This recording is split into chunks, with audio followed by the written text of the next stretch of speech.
Olá a todos! Hoje vamos falar sobre um tema essencial para a saúde pública, as causas genéticas e epigenéticas da obesidade. Nosso objetivo é discutir os achados do artigo Causas Genéticas e Epigenéticas da Obesidade, publicado no Adolescent Medicine State Art Reviews. A obesidade é uma condição multifatorial influenciada por genes, ambiente e alterações epigenéticas. Estudos com gêmeos mostram sua alta herdabilidade e genes como o FTO já foram associados ao ganho de peso. A epigenética revela como fatores como alimentação e estresse alteram a expressão gênica, sem mudar o DNA. Entender esses mecanismos ajuda o diagnóstico, tratamento e na redução do preconceito contra quem vive com obesidade. Sobre as vias regulatórias centrais e a obesidade monogênica. Para compreendermos as causas genéticas da obesidade, é fundamental conhecermos a principal via regulatória do apetite e do balanço energético, a via hipotalâmica, leptina e melanocortina. O hipotálamo entrega sinais de diversos tecidos, como o intestino, grelina e PYY, pâncreas, insulina e o tecido adiposo, leptina e adiponectina. No núcleo criado, neurônios que expressam pró-opiomelanocortina, PMOCs, e transcritos relacionados à cocaína e anfetamina, CARTs, produzem peptídeos anorexígenos, que diminuem o apetite. Outro grupo de neurônios produz o peptídeo relacionado ao GULT, o AGRP, e o neurônio peptídeo Y, NPY, que são orexígenos, aumentam o apetite. A PMOC, após processamento, gera o hormônio estimulador de melanócitos, alfa, o alfa-MSH. O alfa-MSH e o AGRP competem pela ligação ao receptor de melanocortina 4, o MCE4R, localizado principalmente no núcleo paraventricular do hipotálamo. A ligação do alfa-MSH ao MCE4R promove a saciedade, enquanto a ligação do AGRP estimula a fome. Mutações em genes dessa via podem levar à obesidade monogênica, que é causada pela alteração em um único gene. Um exemplo clássico são as mutações no gene LEP, que codifica a leptina. A deficiência congênita de leptina, primeiramente identificada em 1997, resulta na hiperfagia intensa e obesidade severa de início precoce. Esses indivíduos também podem apresentar problemas de imunidade, hipogonadismo e hipogonadotrófico. Felizmente, essa condição rara pode ser tratada com leptina recombinante, o meteleptin, aprovado pela FDA. Continuando com as formas monogênicas de obesidade, nós temos mutações do gene LEPR, que codifica o receptor da leptina. E o fenótipo é similar à deficiência de leptina, mas os níveis de leptina séricos não são baixos. Essas mutações são responsáveis por cerca de 2 a 3% dos casos de obesidade severa em algumas populações, mas infelizmente não respondem ao tratamento com leptina recombinante. Outro gene crucial é o POMC. Mutações na POMC levam à deficiência de seus produtos, incluindo o ACTH e o alfa-MSH, e clinicamente os indivíduos apresentam obesidade severa, cabelos ruivos devido ao papel da alfa-MSH na pigmentação e insuficiência adrenal por deficiência de ACTH. O reconhecimento precoce da insuficiência adrenal e terapia de reposição com glicocorticoides são vitais. E recentemente, um antagonista receptor da MC4R, o 7-melanotídeo, mostrou potencial terapêutico para essa deficiência. A deficiência do MC4R é a causa mais comum da obesidade monogênica hereditária, com prevalência entre 0,5 a 6% em diferentes populações. Indivíduos afetados demonstram hiperfagia desde a primeira infância e podem ser mais altos que seus pares e ter pressão arterial elevada, mas geralmente não são dismórficos. Outras formas mais raras incluem deficiência nas pré-convertases PCSK1 ou PC1 e PC2, enzimas que processam pró-hormônios, incluindo a POMC.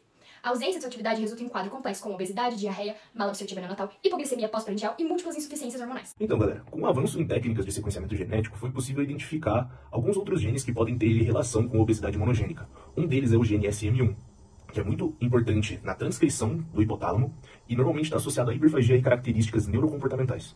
Além disso, mutações no gene NTRK2, que codifica o receptor TRKB para BDNF, que é um fator neurotrófico derivado do cérebro, também foram implicadas na obesidade severa de início precoce. Outros dois genes que são causadores de obesidade monogênica são os genes SH2B1, que é um regulador positivo da sensibilidade à leptina, e o gene KSR2, que está envolvido em múltiplas vias de sinalização celular e também a resistência à insulina.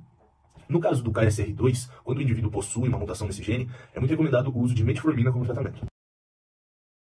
Agora, falando sobre outro tópico, entrando em obesidade sindrômica, nessa forma de obesidade, quando ela é de início precoce, você pode perceber outras diferenças em características fenotípicas, como, por exemplo, anormalidades no neurodesenvolvimento, disformias faciais e alterações em outros órgãos. Essas síndromes podem ser causadas tanto pela alteração de um gene único ou pela alteração de uma parte maior de um cromossomo. Uma das formas de obesidade sindrômica mais frequentes que se encontra é a síndrome de Bardet-Biedl, ou BBS, que é uma ciropatia autossômica recessiva rara, caracterizada por distrofia retiniana, obesidade, polidactilia, disfunção renal, dificuldades de aprendizado e hipogonadismo. Outra informação de relevância é que aproximadamente 16 mutações em genes diferentes do BBSOME foram localizadas e que são relacionadas à obesidade sindrômica. Outra síndrome importante é a síndrome de Prader-Willi, PWS, a causa mais comum de obesidade sindrômica, afetando 1 em cada 15 mil a 25 mil nascidos vivos. É caracterizada por hipotonia neonatal severa e transtornos alimentares que evoluem em fase, de anorexia e falha de crescimento na infância precoce para hiperfagia severa com compulsão alimentar por volta dos 4 a 8 anos. Outras características incluem dismorfia facial, deficiência cognitiva, problemas comportamentais e deficiências hormonais.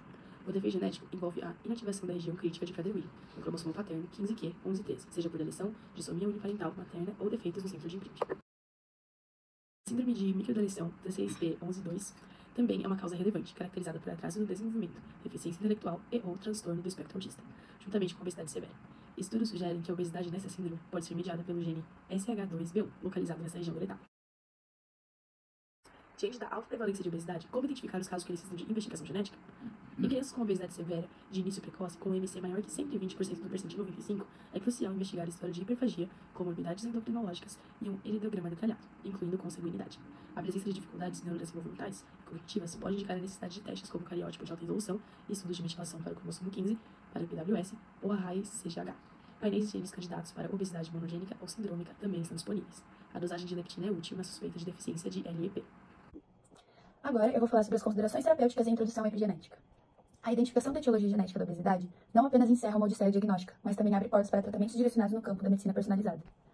Para a maioria das causas genéticas, o manejo nutricional e a atividade física continuam sendo a primeira linha de terapia. Crianças com mutações MC4R ou LEPR podem ter a adiposidade controlada com restrição calórica ao longo prazo. Para PWS, as diretrizes nutricionais variam com as fases alimentares, recomendando-se uma dieta balanceada com redução calórica. Medicamentos como a metraleptina para deficiência de leptina e o 7-melanotide, um agonista do MC4R para deficiências do POMC, são exemplos de terapias promissoras. Outros fármacos, como o beloranib e o uso de ocitocina nasal para PWS, estão em investigação. A cirurgia bariátrica tem sido usada em adolescentes e adultos com obesidade severa. No entanto, seu uso em formas genéticas e sindrômicas é debatido, com relatos de complicações e respostas variáveis, especialmente na PWS. Estudos mais recentes com técnicas como gastrectomia vertical laparoscópica mostram resultados mais favoráveis em alguns casos, mas o acompanhamento multidisciplinar rigoroso é essencial.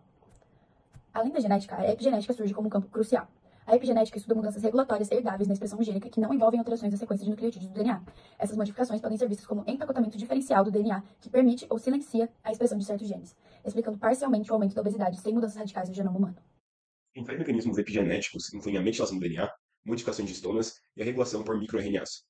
Na metilação do DNA, grupos metil são associados a citosinas em sítio CPG, geralmente em regiões promotoras de genes, o que tipicamente reprime a transcrição gênica. Estudos mostraram a associação entre o aumento da metilação no loco do gene HIF3A e o IMC. Genes como o LP e POMC também possuem ilha CPG, onde a metilação pode afetar sim sua expressão. A exposição à fome, no período pré-natal, por exemplo, foi associada com um aumento na metilação do gene LEP. As histonas são proteínas que empacotam o DNA. Podem sofrer modificações como acetilação e metilação, alterando a acessibilidade do DNA, a maquinária de transcrição e regulando a adipogênese.